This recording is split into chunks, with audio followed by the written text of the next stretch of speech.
everybody, and welcome back to the Chilluminati podcast, episode 153. I, as always, am one of your hosts, Mike Martin, joined by the Boone Helm and Lucinda of LA, Jesse and Alex. I don't even want to examine that one. Yeah, I'm all right. I wish there was a guest here so that we could just blow right past this. No, you can't. Not now. You can't do that. I need to know who's who. I don't Which want one of us is the cannibal? Yeah, which one of you would be the cannibal? If the two of you, if it came down to it. Well, let's be real. I would eat a person. Okay. Shit! Yeah, I'm ready. It's like Danny McBride, and this is the end. Yeah, I've never seen that. What is that? It's a film. Oh, okay. Didn't know if it was a TV series or a film. That's why I was asking. It could have been. Yeah, it's okay. It's a film. He plays himself in the film. Danny McBride does in the apocalypse, and he has a gimp, which he made out of Channing Tatum. Okay. All right. Well, that's all I needed to know, I guess.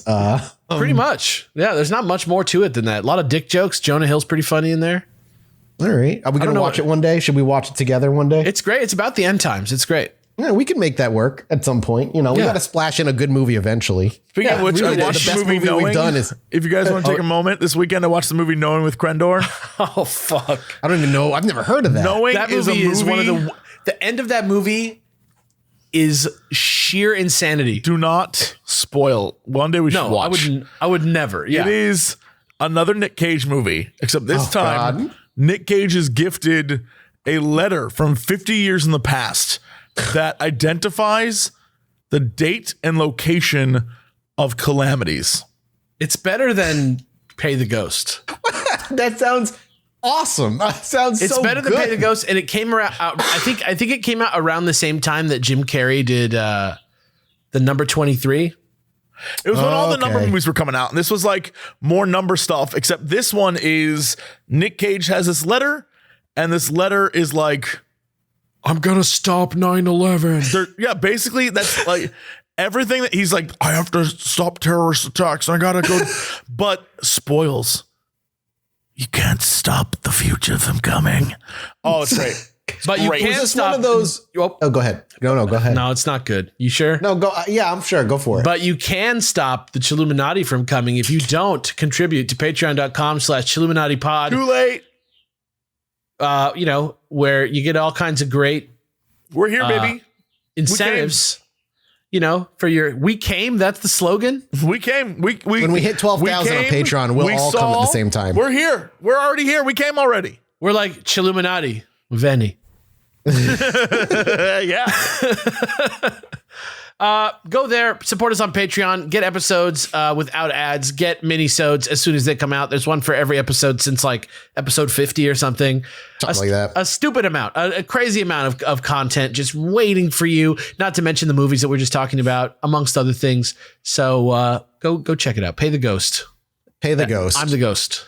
That was the last one. Oh, this time, should we spoil what the next one is for those? Because, yeah, we should. We should say what it's going to be. Pay the Ghost. I'm the Ghost. Next time, it's Suburban Sasquatch. Bow, bow, bow. What is... I have no idea what that is. I am so excited to watch that with you boys. It's so good. I promise that after we watch Suburban Sasquatch, we will watch a honest to goodness documentary. We did watch that documentary that you brought. A legitimate documentary. Yeah. We got to give him a legitimate documentary.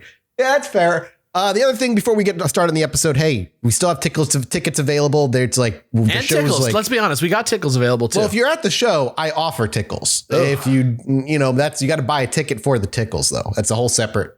That's purchase. That's on Mathis's private page. Yeah. That's what we do on the back streets afterward. That's behind a paywall. Right. Definitely. Yeah. Big paywall. $5. I need you guys to go to Chilluminatipod.com and go buy your tickets. There's like Austin, Texas. Come on. There's like 25 tickets left, I think, or less. So they're almost gone. So just scoop them up while you can. Austin, Texas. Pretend like it's 2008 and you're going to see a dope indie band. Yeah. Down at a place that also serves coffee. No, there's like one sick track that plays. It's pretty like. That's true. Yes, it's very true. Yeah. There's like one sick track that plays. Yeah. It's going to be very big eyeball. The whole time just looking down at you. Very big eyeball. Jesse, before we begin also, are you ready to finally admit aliens are real? They are not real. Is that something? Is that a new feature of every episode of the show going forward? For now, for this moment. Hey, by the way, Jesse, are aliens real? No. Are ghosts Maybe real? after tomorrow morning at 9 a.m. when they do the press conference, they may be real. And if that's the case, I will come back next week and say, wow, they're real. But yes, it's going to happen. I'm ready. The press conference is going to come and go, and there's going to be no new anything.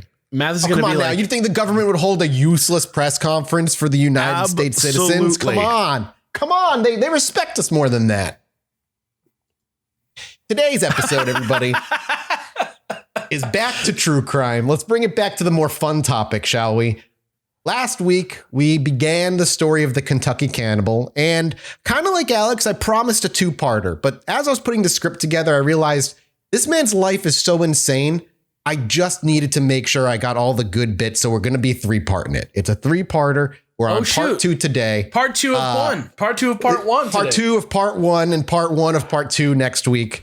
We're going back to Boone Helm, and I'm very excited because when we last left him last week, we were the unfortunate witnesses to the tragic murder of Little Barry Shute. Tiny little footsteps leading up to that tiny Lalafell body.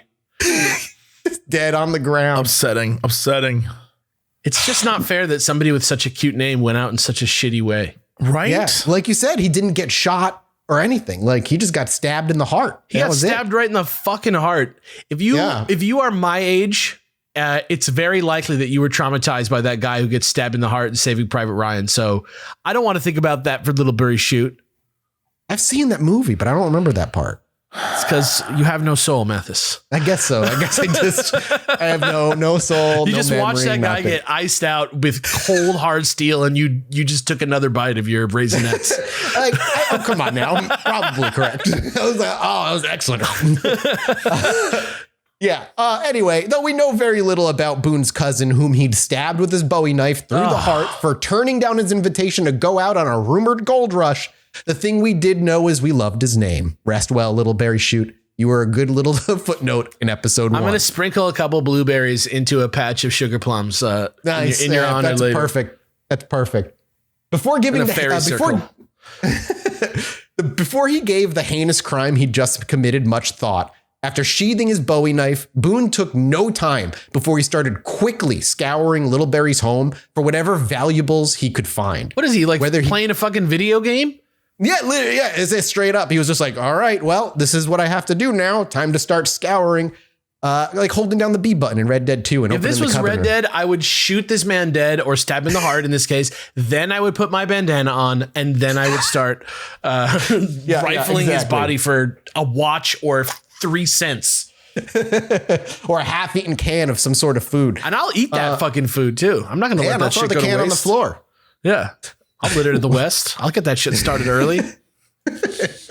Whether Boone wanted to make it look like a robbery to keep the law off him even longer, or he just realized he'd need some sort of form of wealth before fleeing town, didn't matter too much. While this was certainly the worst thing Boone had done up to this point, it also seemed to faze him very little. In a way, this was the logical next step for a man filled with so much rage and violence. And the past few years had been awful to him. A debt he'd been unable to pay back, being forced to date his would-be wife for a whole year after being turned down, and then she would marry him, which he saw as kind of a complete ownership over her, and the law desperate to put him behind bars, with his wife then divorcing him shortly thereafter when he left to go mining. Boone had been seething with vengeance on his mind for years, unable to take it as bad as he wanted to. But with the death of Little Barry, he'd finally found a way to release all that hatred and petty vengeance. And it sounds like you're describing an episode of Game of Thrones with the death of Little every Barry. Time I go through my script, you're like, you sound like you're describing this. The way you're describing it, it does not sound like a real thing that happened. It's like, I'm a picture. When you say Little Barry, I'm like, oh, it's Gurgi from the Dark Crystal. Like, yes. Or from the Black Cauldron. From the Black Cauldron, not the Dark Crystal. Man. Everybody would have came after me if I had said the dark crystal. The Dark Cauldron. The Dark Cauldron. That's with what's his name, with Sinbad in there. Thank you to ButcherBox for sponsoring today's episode. And here in Texas, at least, it has been grilling season for a couple of months, and it's only going to get more and more as the time goes on. I go step outside, and one of my neighbors is always cooking something. Ideally, it's a steak, because that's my favorite, and I don't really change it up all that much. I'm just a steak man, all right? That's why when I got my ButcherBox, I made sure I ordered all beef. And you can get cooking this spring with the best meat on the planet. ButcherBox is the subscription service that delivers high-quality meat and seafood right to your doorstep. Choose from a carefully curated selection of 100% grass-fed beef, free-range organic chicken, wild-caught seafood, and even more. And right now, new subscribers can receive a free grilling bundle in their very first order. I just ended up using my last package of bacon that was sent to me by ButcherBox, and I'm not kidding. Probably the best bacon I've ever bought. You can't get bacon like that at the store. It's primo mito babino. It was delicious. And the thing about ButcherBox is it's so convenient. I don't have to go drive down the street and deal with the public masses to get my meat. Baby, the meat I want comes to me. ButcherBox ships every month a curated selection of high-quality meat right to your home. Free shipping for the continental US. No antibiotics or added hormones, packed fresh and shipped frozen for convenience so you can save time on your next grocery store trip. Kick off grilling season right with ButcherBox. Sign up right now at butcherbox.com/chill to receive a free grilling bundle in your first order. You'll get 2 10-ounce ribeyes, 5 pounds of chicken drumsticks, and a pack of burgers for free. That's butcherbox.com/chill to claim this deal.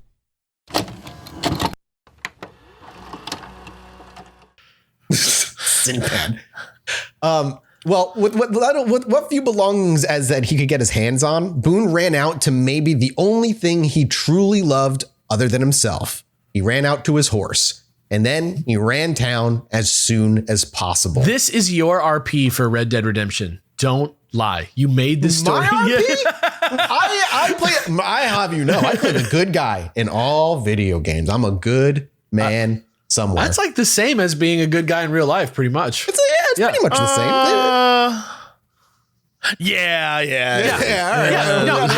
When you get up to those big pearly gates, St. Peter's gonna go. Now, Jesse, what did you do to that robot in Soma? And I'm gonna say, set him free. I took a piss on his eyes, baby. I didn't do anything wrong. The guys I was with made some poor choices. Not me though.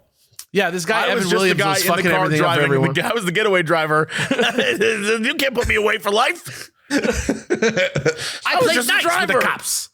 Yeah. Boone was already packed up, and he gauged he'd have a few days before they'd find Little Barry's body. Boone was certainly impulsive, as he'd been evidenced his whole life, but what Boone never truly was prepared.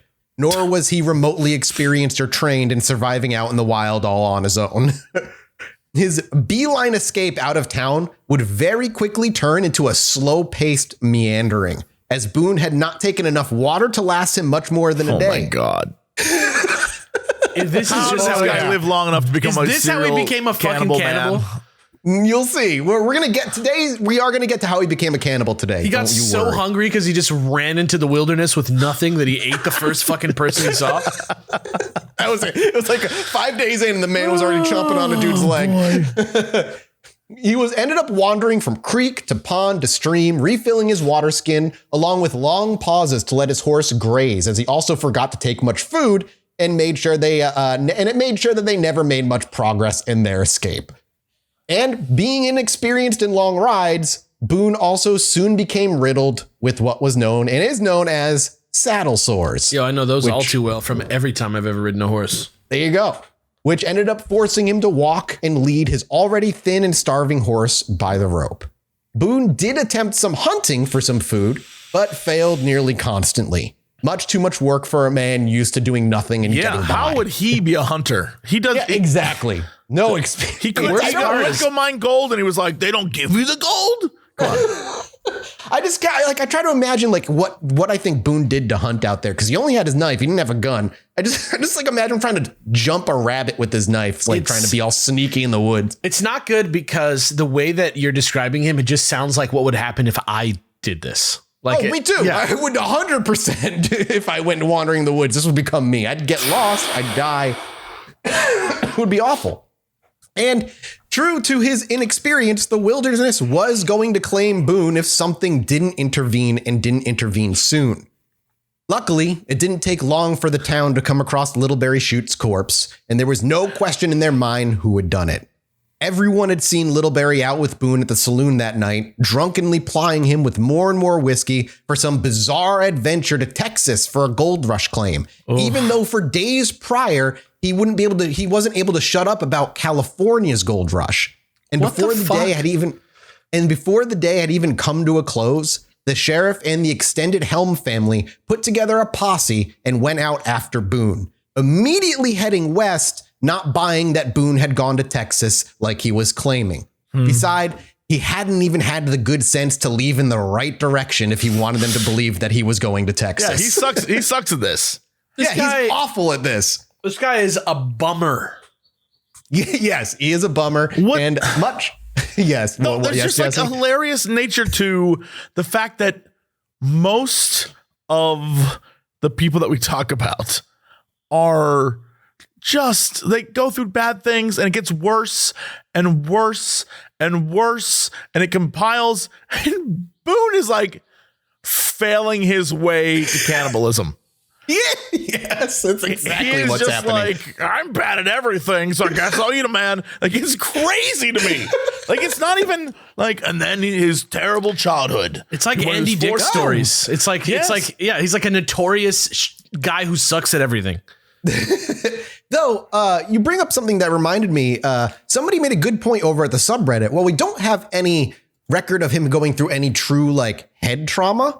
He was literally fighting grown men every opportunity he had, and I'm sure he got punched in the head multiple times as a child because he was a buff 10-year-old fighting teenagers. So yeah, he very likely had some sort of head trauma just from being the town's like wrestle man. I don't know what else to call him. Like, champion? I don't know. Yeah. The town's champion. The town's muscle. The town's muscle. The town's heavy. The town's 10-year-old bodybuilder wandering around, pointing at adults. He's like a man in there. From the Pokemon. He's just from the beginning. A little Hitmonchan. Yes. From the beginning, this man is comical as hell. And I like it's a little Machop. Every time you're telling me like they did a terrible thing, it's almost silly. And I know I shouldn't laugh, but he's like, and the first person he killed, Littleberry Chute. It was the friend of the sheriff. Like, it's like, this dude is dumb. This is a man that could only exist in the Wild West. This is clearly there is a very specific time that this man could exist, and he did, and that is where we're at. And he's why people like this don't exist anymore. Yeah. Really. And it gets better. Let's just keep going. So it didn't take long for the posse to eventually come across Boone's tracks, and they expected it to be a pretty straightforward manhunt. What they hadn't expected was Boone to take actions while in the wild so clearly counter-effective to long-distance travel and survival. Boone's own stupidity was actually going to buy him time. It didn't take long before Boone's tracks strayed from the beaten path, and even when they were able to pick up his travel in the wilderness, they were unable to make sense of his actions. And every place looked as though he had taken off as fast as he could, as though he had just committed the murder. And he had been gone, mind you, for days before the posse was put together. Are you telling me that this guy like got lost and then like had a moment of like, oh, I gotta go and just like, run. I gotta get out of here. That is dead correct. I stabbed Littleberry in the heart. Can I tell you what's gotta get out of this fucking place? Can I tell what's even funnier about that? I imagine in my mind that it's the guy as a 10-year-old. He has the energy of a 10-year-old spazzes and like runs really fast for no reason. That is how I imagine him, just like little tiny buff boy running in the woods. But you are weirdly kind of correct because his mentality never really left that youthful, like 10, 11, 12-year-old thought process. He's just a little Machop running around in the woods. A little Machop, unable to feed himself with a dying horse and thirsty with a butt full of sores, dude, with an ass full of sores. So you imagine he's walking all stiff. Little naked gray boy with buff arms. Yeah. So like you said, Jesse, he was just like, it looked like he had just taken off from every camping spot or every place he stopped to drink or let his horse graze. Gooberoni, dude. He was clearly tiring out his own horse way faster and sooner than if he had just paced himself properly and took it slower. Moreover, as they followed the chaotic path Boone had taken, it became even more obvious that he had gone in circles multiple times over multiple days, making no progress. Well, of course. This is Jar Jar Binks. The posse believed he was acting much closer to a runaway child than an actual calculated killer. That's exactly what you're describing. Sounds like a person who doesn't know what they're doing and then has moments of like, I gotta get out of here, and just like runs off. It's like if Tom Sawyer, it's like if Tom Sawyer was Jerry Lindegaard from Fargo. Sure. That's the movie Fargo, Mathis, not Thank you. I don't know. I not the TV show. Because I don't know, you know, I feel like I hear in my head, laugh It's now. a movie. It's a movie about all your problems piling up until you are driven to murder because in the Midwest, you can't say what's wrong.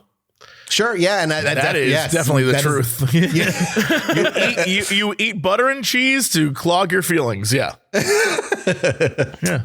Honestly, though, Boone being lost in the woods might have been the best outcome for them in most cases, dying and forgotten. This may have been at least annoying, or rather at most annoying, or even just a welcome relief knowing Boone was clearly incapable and would die in the woods. But instead of relief, it ended up causing more stress to the town. In Boone's utter nonsensical wandering, he'd left the controlled territory of the town and wandered into a Native American reservation where the laws of the sheriffs no longer apply. This is like one of those old goofy cartoons where he like learns how to play baseball, but it's like, so you're going to murder Little Barry. The tension between the reservation and the growing town were already extremely tense in 1848, and still free nations were fighting back against the colonization moving west. And Boone wandering in there could be seen as an invasion and spark a bloody retaliation where they could easily ride out in force and slaughter the small towns within spitting distance of the reservation.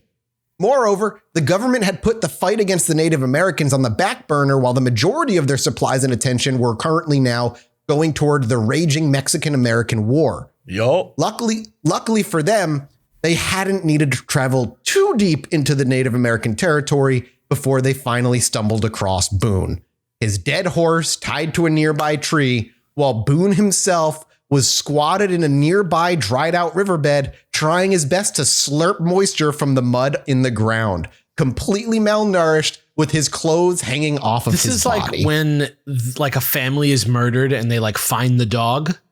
Yes. That's like what that's what this is like. This sucks, dude. Fuck this. He was like 2 feet from the horse and he was just like, this is like a scene from like an opera about like, this is like a Cormac McCarthy novel. This sucks.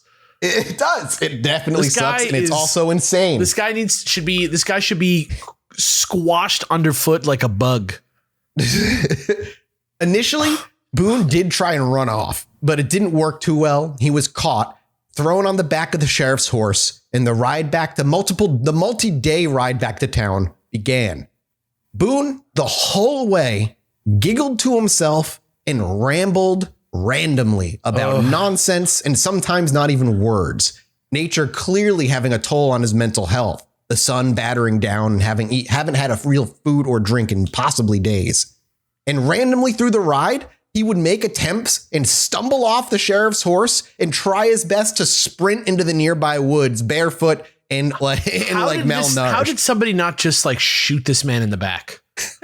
Like what? Well, they were trying to get him back because they wanted him to go to court for the trial of Little Barry. They wanted like justice to be served, even though justice meant he would be hung regardless. They wanted the town to have that kind of closure. I legit would have just like fucking tied his legs together. They did actually. They got, after the second attempt of Boone attempting to run off, he found himself hogtied and gagged, thrown over the back of the horse for the rest of the ride. No shit. That checks out. That's like literally exactly. Red Dead. That's literally Red Dead Redemption, where you're riding around and the person on the horse is like, and then you're like, shut up, and you like hit him in the face. Well, they didn't knock him out, though. On the multiple days ride back, Boone would continue his giggling and babbling to himself through the muffled gag, and at night had to be put on watch. If he'd ever attempt to escape again, he was to be shot in the head, dead there and then. The whole posse became kind of unsettled as the days wore on by his clear loss of mental stability, and by the time they'd finally returned to town, their opinion of what to do with Boone changed. At first, they were going to try him and hang him, but now they believed the man they'd brought back wasn't the same man who'd committed the murder. Instead, they called in a physician to determine if he was truly insane and whether they believed Boone or not, and whether the physician believed Boone or not. They did sign the papers to declare him insane and send him off to a lifetime stay at a mental hospital slightly out east in the state. But how not long did that last? A lifetime? A lifetime. Yeah, of course. This is where the story. We're actually almost done with the story. Yeah, is that? Oh, all right. Well, then that check. Oh, thank God. This guy. Yeah. This is it. Crazy. They named him the Cannibal. It's one of those names that, yeah. like they call the big guy Tiny. No, I get it. Yeah. It's a fun name. It was Wild West was weird. It's going to be like the Greenstone Part 3 now. Right. Yeah. But whatever he wouldn't that be is. sent off. He wouldn't be sent off before Littleberry had his funeral. And there, Lucinda, with the new swaddled babe, would arrive. And learning of Boone's mental instability, she was able to excuse the torture she went to.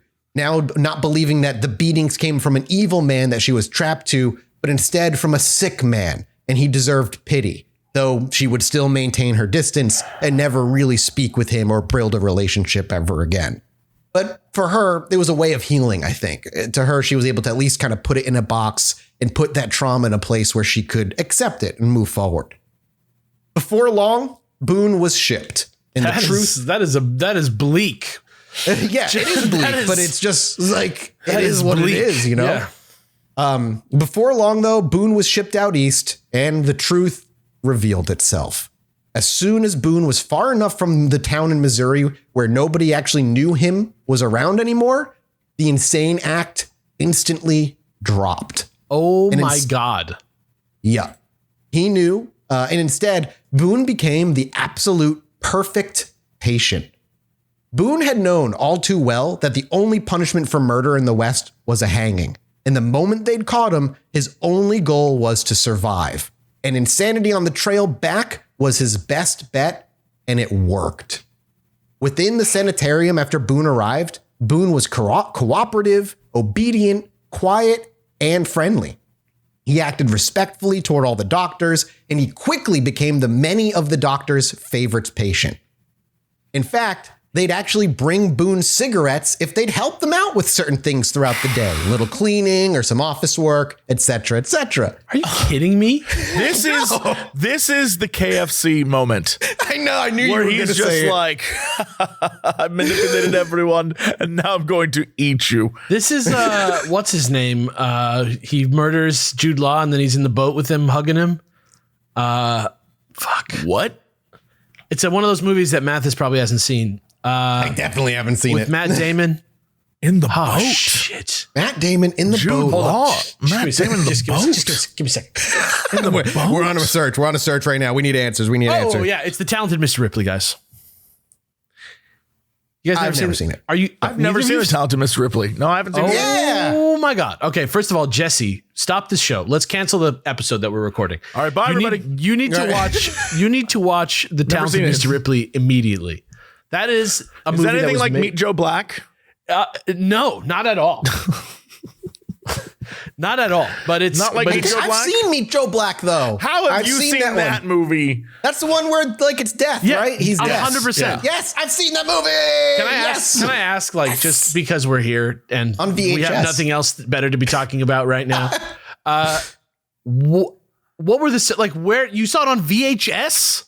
Yeah, Meet Joe. That was VHS time, right? 100% it was. I'm just like, It's like an R-rated movie for adults that's like kind of a romance with like some magic elements. And what I remember is my parents watched it first. I think they rented it, and then they deemed it okay for us to watch as kids. And I think I watched it with them. That's the only time I've seen it, and I remember very little, but I've seen it. And I fair enough. Remember the story. Yeah, fair enough. Okay.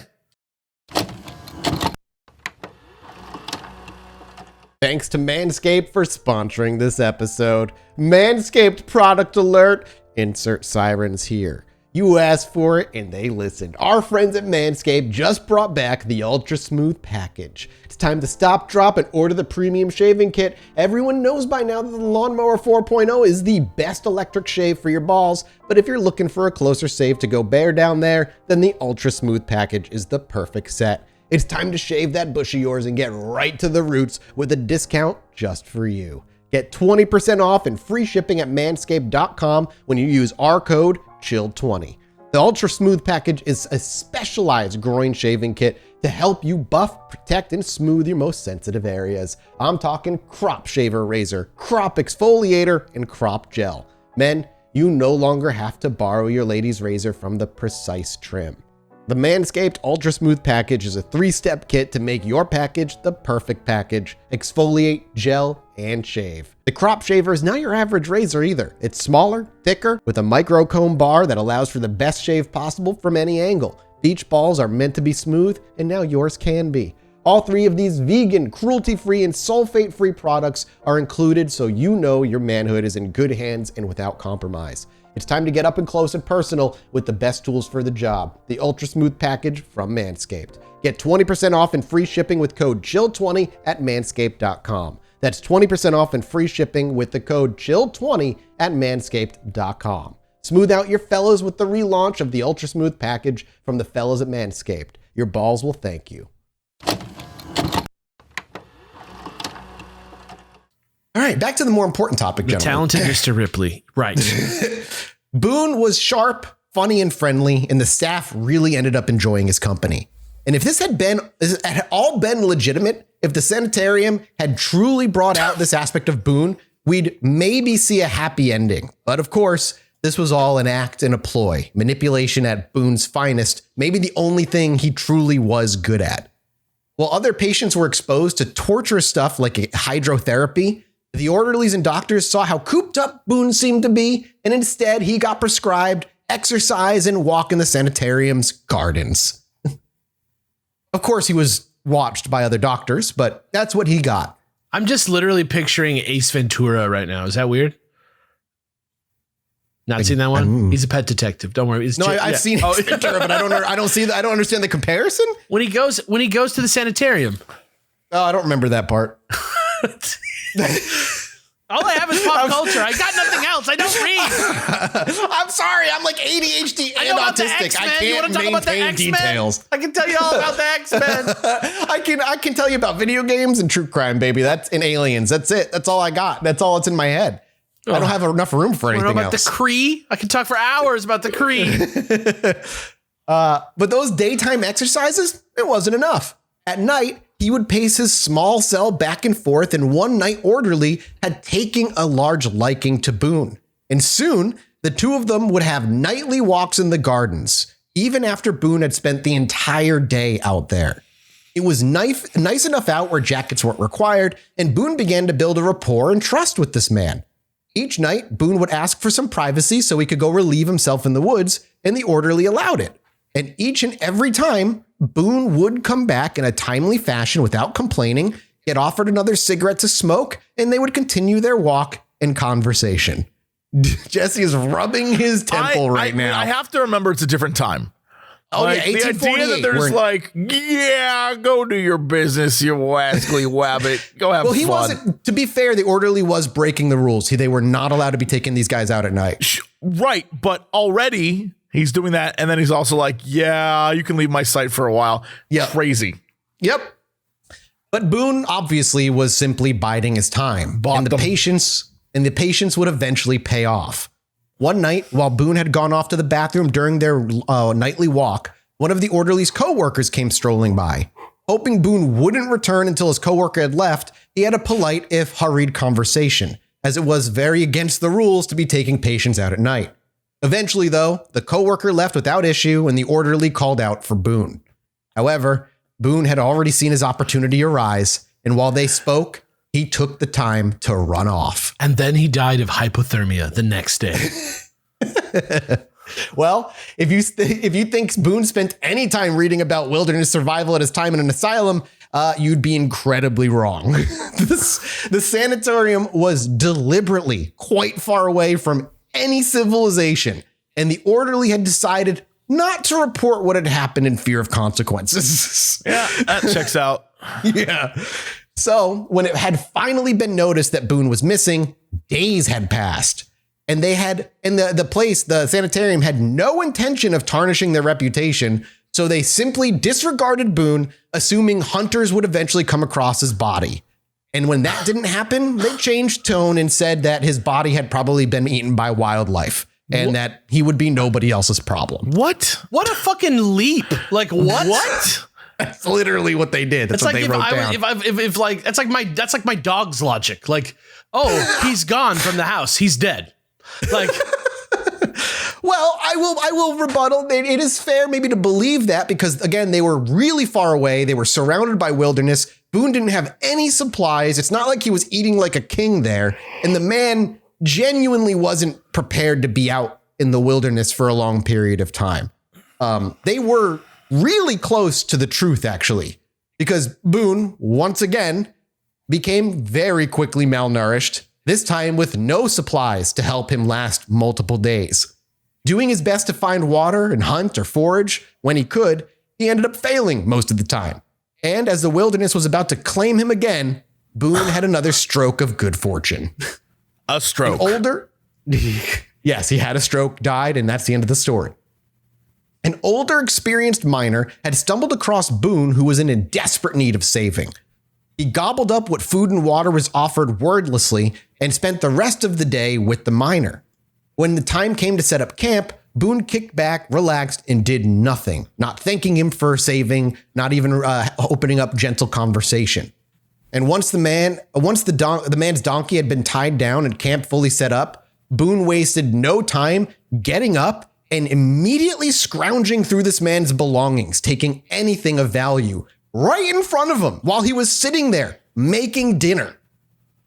Just like rifling through his bag and his donkey's belongings. Going into a shop in Skyrim and just stealing from the person, and they're like, "Go, come again." You know, the good, the bad, and the ugly. I know of it. Yeah. This dude is the ugly. Like, this dude is just like pure trash. Like, he is just schemer from Shining Time Station. Don't talk about my boy like that. Which boy? The ugly. Oh, Eli Wallach. I love that. That dude's great. He's great. He's a little rat fink is what he is. But he's so entertaining. This guy, he hasn't even eaten anyone yet. This guy's very entertaining. He hasn't even eaten a person yet. Not yet. The miner, of course, wasn't going to sit there and let him do that. So he started shouting at him and telling him to stop and get back from his belongings. But Boone straight up ignored him, didn't acknowledge him, and just kept rifling through his things as though he wasn't even being spoken to. He's going to eat this motherfucker, isn't he? And when he wouldn't stop, the miner stood up, walked over, and put Boone to the ground with one punch to the jaw. Damn. Well, never mind. Okay, again. Boone had lost a lot of his muscle over the years of being out in the wilderness and then being in the sanitarium for a few months. Once Boone had been put solidly on his ass, the prospector made his one and only mistake. Once he was on the ground, the prospector tried to reason with Boone instead. Well, there's your problem. Yeah. And little did he know, Boone was not a man who could be reasoned with.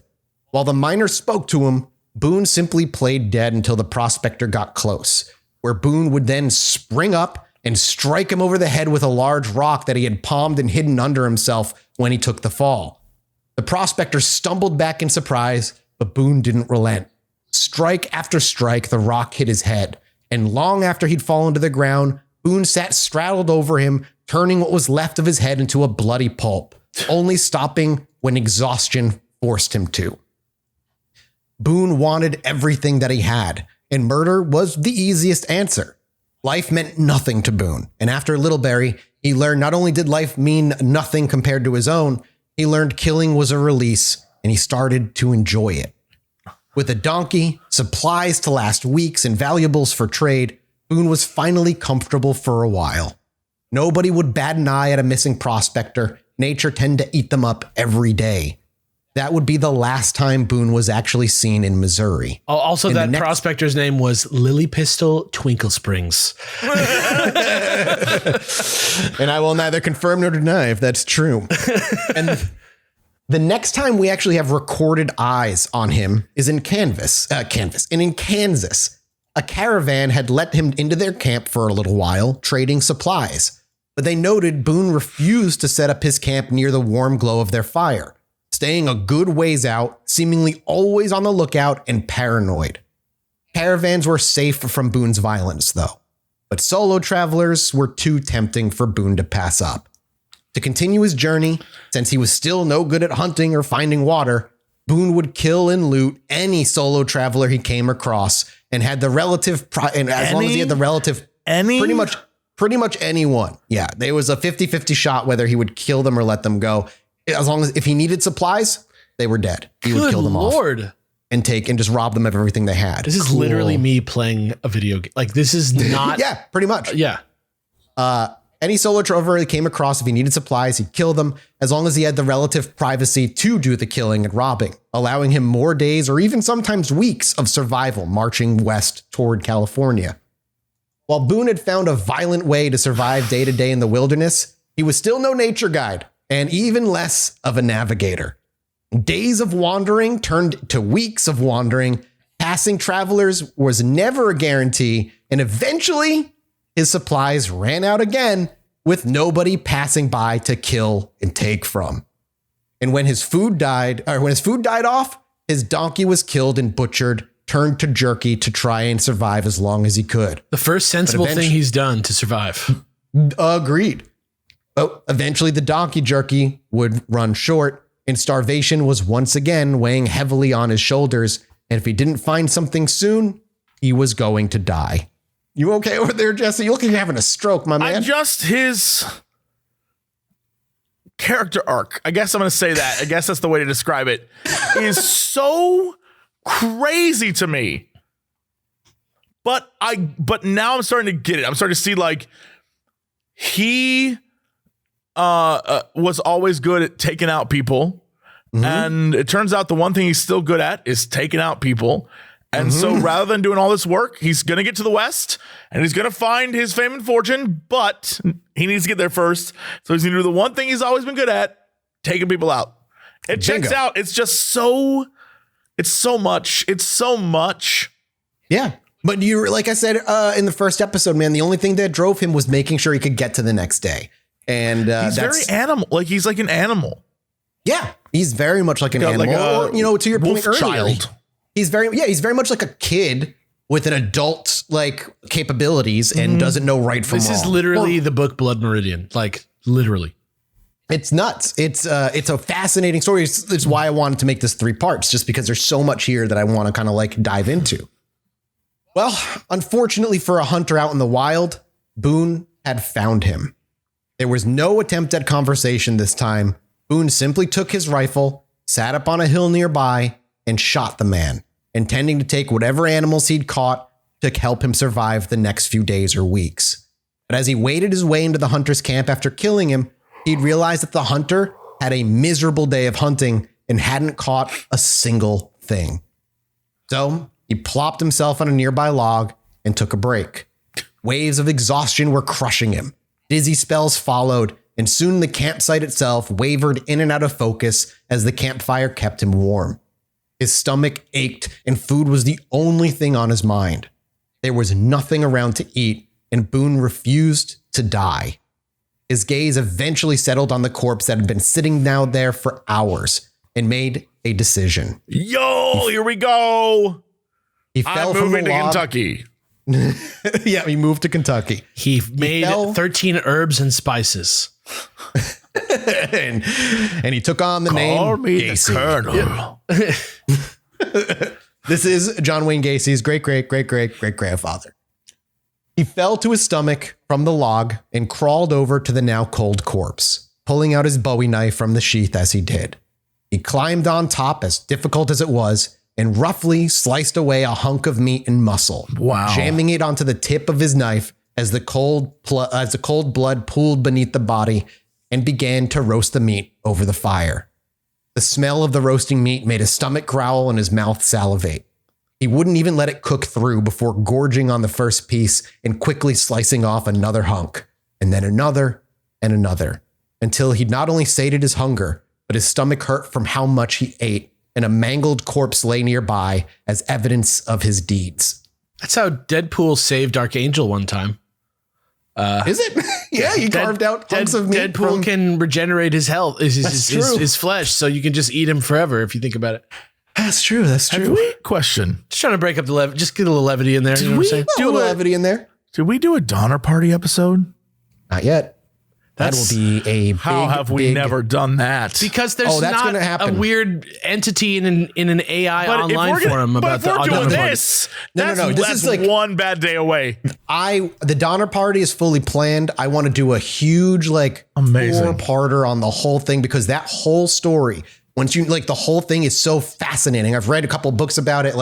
It is so interesting. So yes, we will be doing that at some point. We will be there. It will be there. I promise. After, though, he was sated, he eventually fell asleep to the warmth of the fire. And when morning came, perhaps a twinge of guilt had hit him. He still had no food, but at least he now had a horse and valuables. And though the thought to carve pieces off the body lingered briefly, he quickly buried the thought and left out on his own.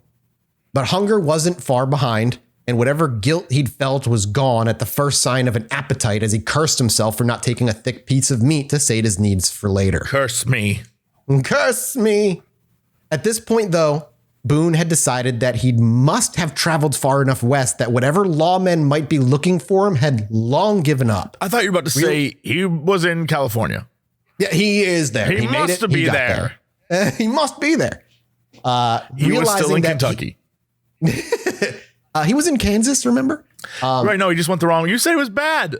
I'm trying to get us back to the fact that this man was a Kentucky cannibal, and we are nowhere near Kentucky. He was born in Kentucky, Jesse. That's not how that works. He gets the little bowl, and he puts mashed potatoes and corn, and then he puts the gravy on top, and then he puts the human bits, and it's like a famous bowl.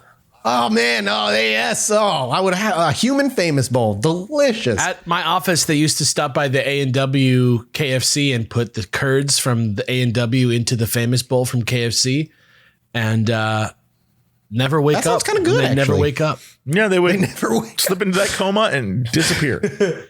But to clarify, Jesse, he is heading generally west at this point. He's been wandering in the woods, and I'm sure he hasn't been making a ton of progress. But he is meandering in the westward direction now, and he is on that way. I hope he becomes a fucking movie producer next. That's the next step. He gets to Hollywood, California. He is. He becomes Hollywood's first director. At this point, though, Boone had decided that he must have, like I said, traveled far enough where the lawmen had stopped giving up, and realizing he'd do much better on the road again with watering holes and trading posts along the way. And so, finally, Boone's aimless wandering in the wilderness came to an end as he joined an actual path and road west. He got to a street, and he is fine now. He then quickly found a caravan, was able to trade his valuables that he had stolen from the guy he murdered for supplies, and continued his journey west to California, where eventually he would actually cross the border and made his way towards civilization once more. This is my New Vegas playthrough is what it is. It would not be long before Boone caught wind and rumors that his own family, the Helm family, had roots all the way out in California. If this motherfucker showed up on my doorstep, I would shoot him in the heart.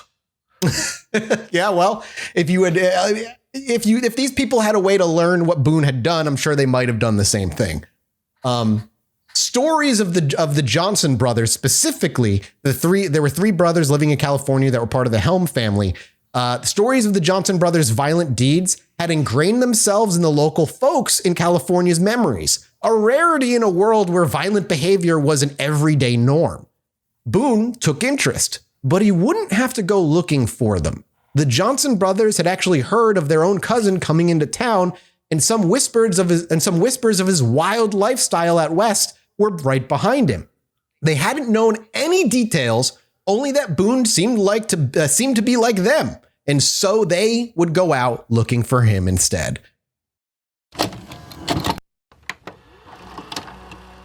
Thanks to Bombas for sponsoring this episode. Bombas' mission is simple. Make the most comfortable clothes ever and match every item sold with an equal item donated. So when you buy Bombas, you're also giving to someone in need. Bombas designed their shirts, socks, and underwear to be the clothes you can't wait to put on every day. Everything they make is soft, seamless, tagless, and has a luxuriously cozy feel. They're made from super soft materials like merino wool, Pima cotton, and even cashmere, which makes them the perfect cozy layers. There's a pair of Bombas socks for everything you do. They come in tons of options like comfy performance styles for every sport and activity that keeps you moving. And their t-shirts are made with thoughtful design features like invisible seams, soft fabrics, and the perfect weight so they hang just right. Bombas underwear has a barely there feel with second skin support that might make you forget they're even there, in a good way. And did you know that socks, underwear, and t-shirts are the 3 most requested clothing items at a homeless shelter? That's why Bombas donates one for every item you buy. Go to bombas.com/chill and get 20% off of your first purchase. That's bombas.com/chill for 20% off. Bombas.com/chill. The Johnson brothers were similar to Boone in many ways. They hated work, loved to drink, and loved a good brawl in a saloon even more. The difference was each of the 3 brothers had their own stake of land out here that was riddled with gold. Problem was, working is hard, and they hated it. Moreover, gold rush towns were insanely inflated prices. This is a bit of history that I actually didn't really know until I started doing this episode, is that the prices in gold rush towns were super high because everybody was out there bringing home gold. That was like gold rush towns that actually had gold coming in, not like ones that failed. Yeah. And San Francisco's rent has been fucking high ever since. Yeah. Yeah, pretty much. Yeah. Yeah, so they like what little money they made from going to their own claims, and they each had their own gold mine claim, would be pissed away within a night or two. Only ever going into their staked claims when their funds ran dry and they needed more money to drink. Well, were they like hard workers? No, they were super lazy. Like, how did they get gold? Because they were there first, and that's how it worked. If you got out to the west first, you got to stake claim for free land. Right, so they were just claim on little mines that had a ton of gold in them, and God, what is the name of that movie with Tom Cruise and Nicole Kidman? Oh my God, it's called Far and Away. That is literally the premise of that movie. I'm gonna be a boxer. Sure. I'm gonna become a boxer. Get to the land. You've got to get on the horse. I mean, I guess that sounds like it. I've never seen the movie, but it sounds like it's like a history teacher would put it on in class type of movie. And Tom Cruise, Tom Cruise is just outclassed by the idea of doing an Irish accent. It just I gotta hear it now. I gotta go listen to bits of it now. Like this. It talks like this. Listen, he found his niche as an action star. Thankfully, he found his role. Sprinting toward shit and screaming, and flying machines. Come back to me. Guys, let's go see Top Gun in Texas. It's the only place. I'm down. Yo, let's do it. So down to do that. We got to go. We'll do the night you get in. Yeah, we got to do it either in Texas or in San Diego. Those are the only 2 places you're allowed to watch it. Yo, we could go to the bar from the movie. I've been there. That's what I'm talking about. The barbecue place. Yeah. Yeah. I'm down. Oh yeah, we got some barbecue while you boys are down here for a couple of days. Hell yeah. So, like I said, the boys would spend the gold that they found all on drink until they needed more money, and they'd go get more money from their little claims. Right. When they went and found Boone, they would actually offer Boone the opportunity to work with them in their mines for a cut of the profits, with the intent of him eventually saving up and buying out another local miner and taking their claim for his own, setting down proper roots in the town and enjoying time with the rowdy and rough personality many of the Helm family seem to have. The brothers really did want him to join them and just become one of their own friends and just welcome into the family and give him a place to stay. But even for his own family, Boone's laziness was far beyond theirs, and his violence more than they bargained for. Each day, Boone would follow a different brother to their claim, doing as little work as possible for the same stake and profits that they promised. And instead of saving what he made, he spent it alongside them even faster than they did in the bar, drinking and fighting after he had too much to drink. How did we get time out? How is the moral of this story so far? Laziness leads to cannibalism. I mean, that's where we're at. Dude was so lazy. He was like, I guess I gotta eat a person. It's not wrong. Crazy. Eventually, you're gonna have to if you don't do anything. I mean, if you're lazy enough right. where you can't. Yeah, it's true. But even Boone's violence was more than they expected. Having to pull him off of fights that he had fought and clearly already won, but would not cease beating the person that he was fighting. And while gun duels were common enough, most people who did gun duels were doing it for posturing and bragging rights. But Boone seemed to take an opportunity for a duel, that any opportunity he could to have a gun duel, killing the man outright every time, sating his bloodlust in a new and legal way. Because when the law came over and inspected the gun duel, they were always dismissed as legal killing. I would have shot this man in cold blood. If I was his relative, I would have just murdered him. And you would have been hung. That's the shitty part. Like, you would have been hung for it because no one would ever be able to tell. They can't see if I peed on him or whatever. They can't. What? Well, I don't understand where that came from. There's no CSI. Like, what am I like? I'm in the mine with this dude and he's dead. Then they're like, who killed him? Yeah, you could probably do something along those lines where like you maybe kill him with like a rock to the head and then maybe cause like a small little collapse. Yeah. Dead. Yeah. But if you just shoot him in cold blood in the public, unfortunately, no matter how bad he is, he would have been killed. I would say he tried to shoot me in a bullshit duel and I killed him. And then everybody would be like, I mean, yeah. The more time went on, the more of the truth of Boone's actions made their way west and into California. And while they had their suspicions, Boone might have been holding back on his stories that he told them while they drank with him in the saloon at night, it became apparent just how much of the truth he hid. Boone had murdered his own family. And if family wasn't safe, how were they going to be? Right. And what else was? Yes. Yeah. Kill this man. Give him to the police. Tie him up. Put him away. Do whatever. Is that what you think is going to happen? You think this is it? You think this is the end of the road? No. And I'm about to end I think a little girl who's related to him is going to pull a gun on him and she's going to call the cops over and they're going to say, "What's wrong, Maggie Sue?" And she's going to say, "He killed his family." And then he's going to go to jail and then he's going to invent he's going to eat his way out. He's going to eat his way out. Yeah. He's going to dig out of here. No, he ate his way out. Through the guards, through the warden, everyone gone. It matters not. All must go. He was a chicken that ate other chickens. Well, for the three Johnson brothers, it was no longer their goal to keep Boone in town and get him settled. They wanted him gone as soon as humanly possible.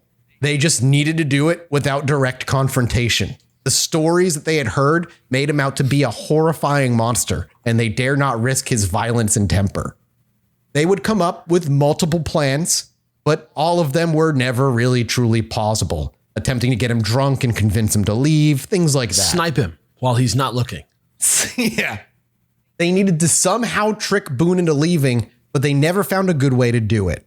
Boone had it extremely good in town now, with family to mooch off of, and when his frustrations grew too high, legal murder to cool off of.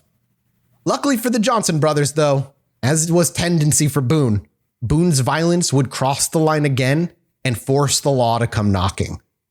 Boone had made plenty of enemies in his time working with his family here in California. Other miners were some of his favorites to pick fights with, and he always leapt at the chance to beat them into submission. But when he wasn't given the chance to beat another miner that he'd started a fight with in the saloon that night, the next day, he came hunting him down, gun in hand, and shot him in cold blood in the middle of town. I know you guys see I'm pausing for the listeners. I just like to watch Jesse's face today. It's like, is this constant surprise and yet comedy? Like it's fun to watch. I've never, it just, the hits keep coming. Like I told you, New Mathis, baby. NU Mathis. This is not your typical true crime. No serial killer bingo is going to be marked off on this one. He knew what his actions meant, though, immediately. And shortly after he took the kill, he rode off to the Johnson brothers, thanking them profusely for the opportunity and hospitality. Hugs ensued, and a bunch of "I hope I see you again" passed between them. Before, after saying goodbye, mounting his horse, and with his belongings, riding off over the hill to the relief of his family. Where he died of tetanus. Yeah, that's what happened. In the weeks following, news of Boone's escape from the asylum reached the Johnson brothers' ears, and they were saddled with what they should do with this information. They debated if they should send the news back of what he'd done and where he went, maybe to send the law after him.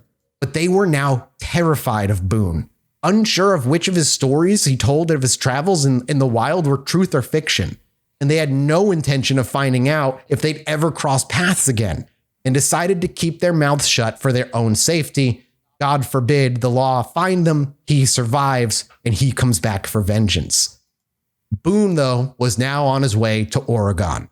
And on his travels, he'd collect a motley crew of 6 bandits and cutthroats to bolster his activities and keep him company. But what he wasn't aware of was how close to an end his violent life was leading him to. And that's where we'll pick up next week for the final part of the Kentucky Cannibal, Boone Helm. The Magnificent Seven. Like the worst version of the Magnificent. The tarnished Seven. The tarnished, dilapidated Seven. Yep. We will learn of more cannibalistic tendencies in the next episode, and the ultimate fate of what happened to Boone and his motley little crew as they spent weeks and months traveling out in the wilderness. Absolutely something insane. Boone never ever got good of, mind you. He never got good at it. But yeah, that's the episode, boys. I hope you enjoyed, and thank you all so much for listening out there. I hope you enjoyed this crazy tale of a Wild West serial killer eating bodies out of laziness, because Jesse made an excellent point. Absolutely depraved. That's what's happening. It's crazy. Go buy tickets to go see us in Austin on May 26th at chilluminatipod.com. And if you go sign up for our Patreon, I will tell you this right now. The mini-sode article that I'm going to bring to the mini-sode is about something that happened to me and to Jesse and to all of us the other day. Real life paranormal bullshit. Okay. I'm excited. Oh, I'm so excited to listen to that. Real life, it happened. I was there. Okay. That was fucked up. All right. And Jesse was literally my witness to this too. So that's great. I saw it happen. What? I don't know what's happening. Oh, I'm jealous. I'm so jealous. Okay. We're off to do a mini-sode. Also, we've got a bunch of new little goals we're hitting toward. At 12,500, I'm going to go ahead and put together a sexy Bean Boy cosplay for Alex. Yeah. And we'll record an episode like that. And at 12,000, I'm thinking we could do like a once a month 30-minute Q&A. Patreon submit some questions. We answer them. What if instead we go to Haunted House, you cowards? I'm down. We got to. We've hit that. We're doing it. Yeah, we've already hit that goal. Yeah. We just got to find a haunted house. And it's got to be in California, because that will be the easiest way to do it, because I'll require to be traveling. Yeah, we got it. Or do you know that there's a hotel in San Antonio that all the Rough Riders used to stay at?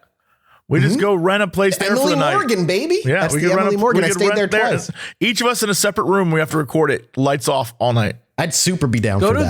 Go to the walkie-talkies. Go to the Chilluminati Pod subreddit and suggest, instead of just putting dreams for Jesse to interpret, suggest haunted places for us to go sleep in that are in either California or in Texas. And it's got to be good if it's in Texas, because it costs twice as much money, and I got to fly out all my camera equipment. It's ideally out in LA. That would be best. When does the plushie come out? Where's our plushie? I don't know. I just know that the email signups are still happening. I don't know the date when it's supposed to come out. My guess is likely end of May, when the t-shirt run stops. I imagine the plushie run will probably begin shortly thereafter. You still have a chance to get the limited time tee over at theyeti.com/Chilluminati. It's at the end of May. It's gone, and it will never be up for grabs again. And the last thing I want to say, I got a lot of messages about people wanting us to do live shows all over the place. We'd love to. Honestly, if as the Patreon grows, we'll have more freedom to kind of fly out to places a little bit more irregularly and try to just do more shows across the country. So if you want to see us out there, supporting the Patreon is also a really good way to make that happen. We are off to go take care of a minisode, and I'm going to go listen to Alex having a paranormal encounter with the skeptic as witness. That sounds amazing. We'll see you guys next week. We love you. Bye. Goodbye. Bye. Anyway, me and my wife were sitting outside indulging on our porch one night, enjoying ourselves. I needed to go to the bathroom, so I stepped back inside, and after a few moments, I hear my wife go, "Holy shit, get out here." So I quickly dash back outside, and she's looking up at the sky in awe. I look up too, and there's a perfect line of dozen lights traveling across the sky.